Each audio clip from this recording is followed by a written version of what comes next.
I had been looking at my grandfather's Air Force memorabilia for my entire life, but never really understood what it was.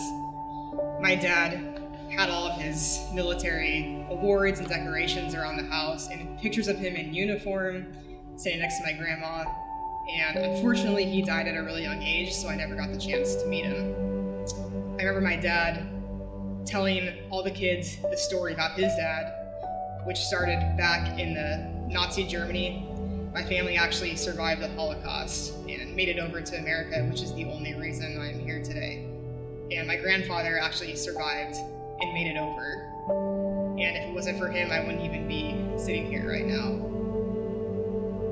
They were in the displaced persons camp at Bergen-Belsen, which is the same camp that Anne Frank was at previously. And before that, they happened to survive a work camp in Russia called a gulag, but basically torturous times, and my grandfather was around 8 years old-ish at the time. And we actually have a book of Bergen-Belsen history, and we found my grandfather in a picture inside the book, which is really weird for me to look at, surrounded by a bunch of other kids.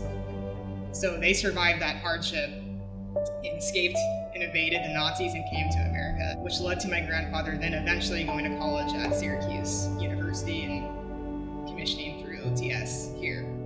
I never got the chance to meet him, so finding anything with his face on it or any pictures is really important to me and my family.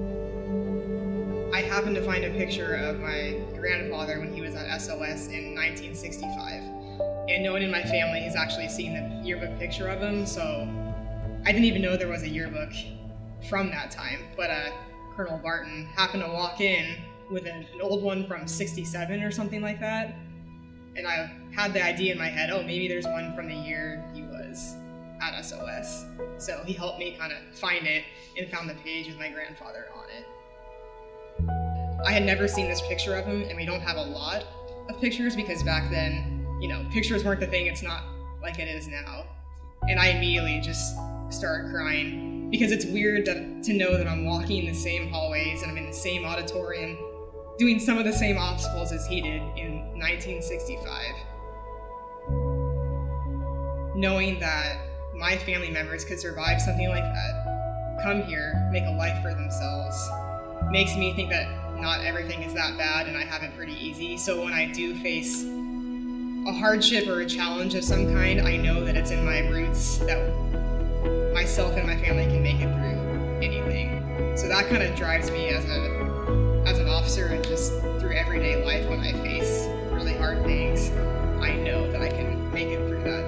And I wonder if he was still around what he would think of, me and my sister both being in the Air Force.